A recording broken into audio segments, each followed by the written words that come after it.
The Rebekah Code, stolen blessing or divine rescue.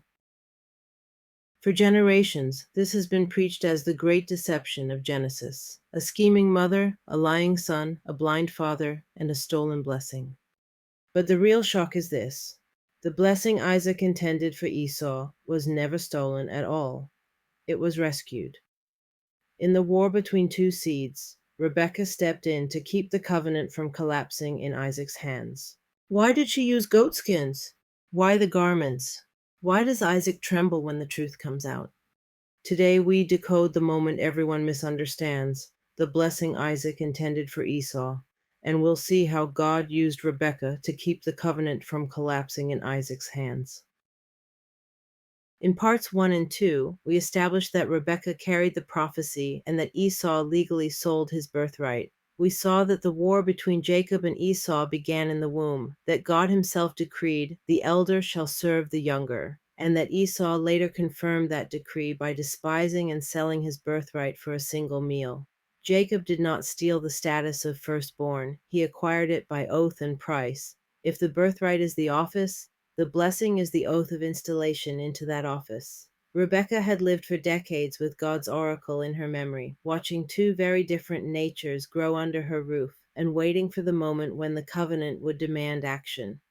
Now we arrive at the climax, the blessing Isaac intended for Esau. For centuries, this scene has been preached as the great deception of Genesis: a scheming mother, a lying son, a frail blind father, and a cheated, heartbroken Esau. But what if that framework is upside down? What if Rebekah wasn't helping Jacob lie? What if she was clothing him in the outward signs of the firstborn, the role Esau had already surrendered? If the birthright is the office, the blessing is the oath of installation into that office. Today we decode the mystery of the goatskins, the garments, and the trembling of Isaac, and we will see this scene not as a theft, but as a divine rescue of the covenant. Section 1. The blindness of Isaac. The text tells us that Isaac's eyes were dim so that he could not see. That physical description is obvious, but the narrative hints at another kind of blindness. Isaac is determined to bless Esau. Even though God told Rebekah the elder would serve the younger, and even though Esau has already shown contempt for the covenant by selling his birthright and by marrying Hittite women who brought grief of mind to both parents, Isaac has enough information to question Esau's fitness, yet he clings to him. Why? Isaac is operating on natural affection and appetite. He loves Esau because he did eat of his venison. The bond is formed around the satisfaction of the senses. Before blessing, Isaac asks for savory meat, such as I love, as if the feast will prepare him to speak destiny. He is moved by memory, taste, smell, and tradition, not by prophetic discernment. He is in what I call the coherence trap, the human tendency to cling to what feels consistent and familiar, even when God has spoken against it. The firstborn is supposed to inherit. Esau came out first. Isaac's mind clings to that coherent story, even when reality, prophecy, character, and legal transaction has moved on. This is the danger of the male equation when it is not balanced by wisdom, the drive for order and continuity, even at the cost of obedience. It prizes continuity, order, and the appearance of stability. Isaac thinks he is preserving family order by blessing the rightful firstborn, but in doing so, he is inches away from opposing God. His physical blindness mirrors his inner refusal to see what the covenant now demands. Into that dangerous gap, Rebekah steps, not as a manipulator, but as the only one in the house who is fully aligned with the oracle. Section 2. The skins as vestments. Rebekah hears Isaac's plan and moves immediately. She calls Jacob and lays out a counter plan. Jacob hesitates. My father peradventure will feel me, and I shall seem to him as a deceiver, and I shall bring a curse upon me, and not a blessing. His fear is not of doing wrong, but of appearing wrong, of seeming like a deceiver in the eyes of a father who cannot see. And beneath that fear lies another, the fear of losing what is rightfully his. If Isaac misreads him, Jacob could lose the blessing that belongs to him by prophecy and by birthright. Rebekah does not waver. She does not entertain his fear. She answers with the authority of someone carrying a divine oracle. Upon me be thy curse, my son. In other words, you will not be cursed for aligning with God's decree. I will bear the cost of obedience if there is one. Then she takes the goodly raiment of Esau, the special garments likely associated with his status as firstborn and beloved son, and puts them on Jacob. These are not simply nice clothes, they were Esau's distinctive garments, tied to his identity as the firstborn. Then she takes the skins of the kids of the goats and places them on Jacob's hands and the smooth part of his neck.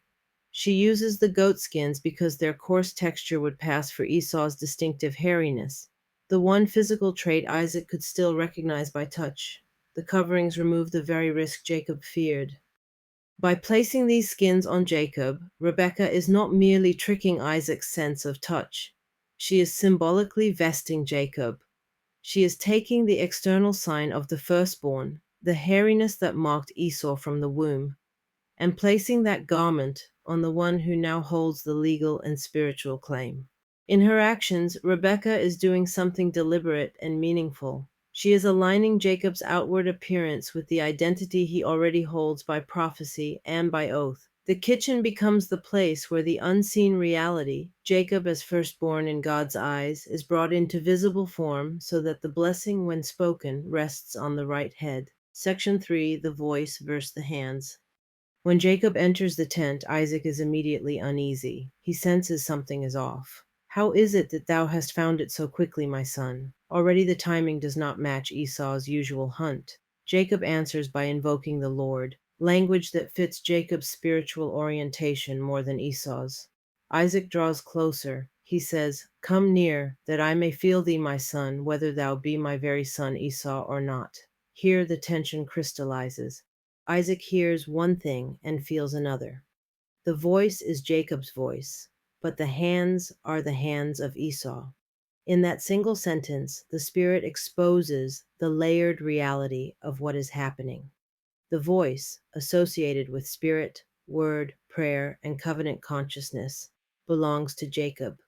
The hands, the roughness of the field, the external claim of the firstborn, the hairy sign of Esau, are now on Jacob's body. Voice and hands have come together in one person. The inner reality and the outer vestment finally align.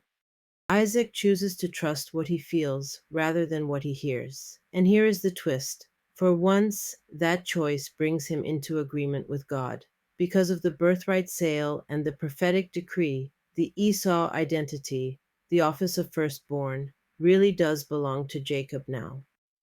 Isaac is not blessing a fraud. He is, without understanding it, blessing the one who truly holds the rights.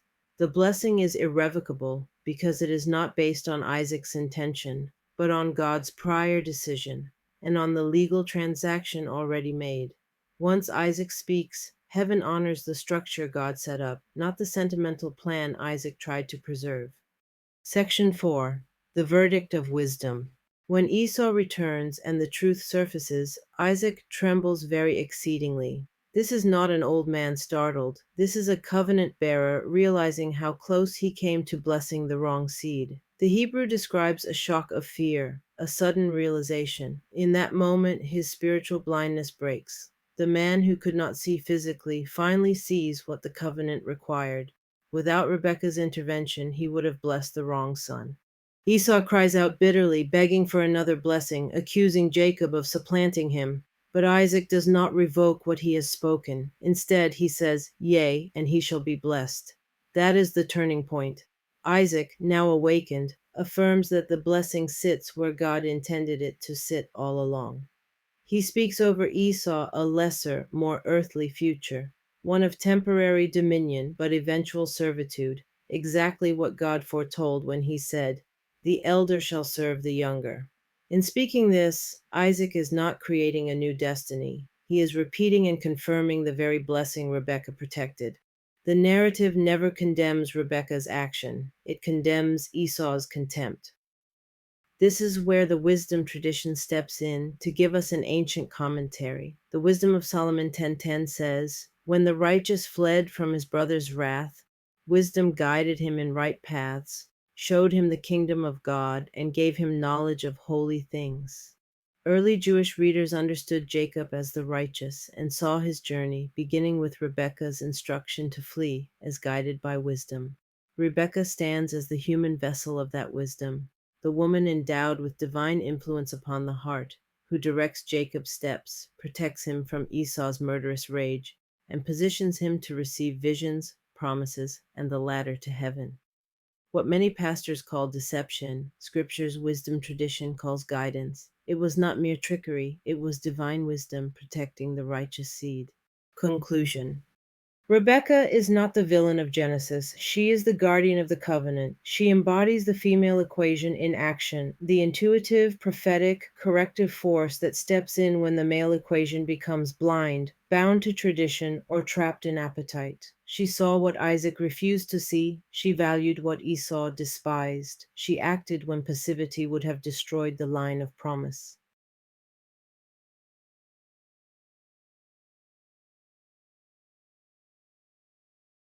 This concludes our series on Rebekah. My prayer is that you will never see her as a deceiver again, but as a mighty matriarch of the faith, a woman of wisdom who bore the weight of prophecy, executed a covenant rescue mission, and preserved the seed of Christ. And the New Testament itself confirms her role.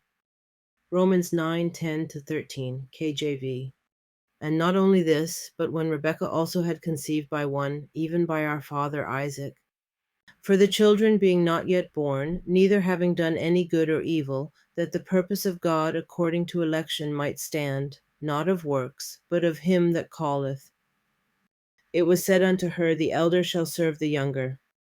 As it is written, Jacob have I loved, but Esau have I hated. And Hebrews reminds us, Hebrews 11:20, KJV. By faith Isaac blessed Jacob and Esau concerning things to come. Paul and the author of Hebrews both affirm what we've uncovered in this series. Rebekah was not undermining God, she was upholding his election. Isaac was not deceived into error, he was brought into alignment with the promise. The blessing was not stolen, it was secured. If this series shifted your view of Jacob, Esau, and the so-called stolen blessing, let me know in the comments. What details did you never notice before? How does this change the way you read other women in Scripture? Forsake the foolish and seek the jagged truth. I'll see you in the next one. Bye for now.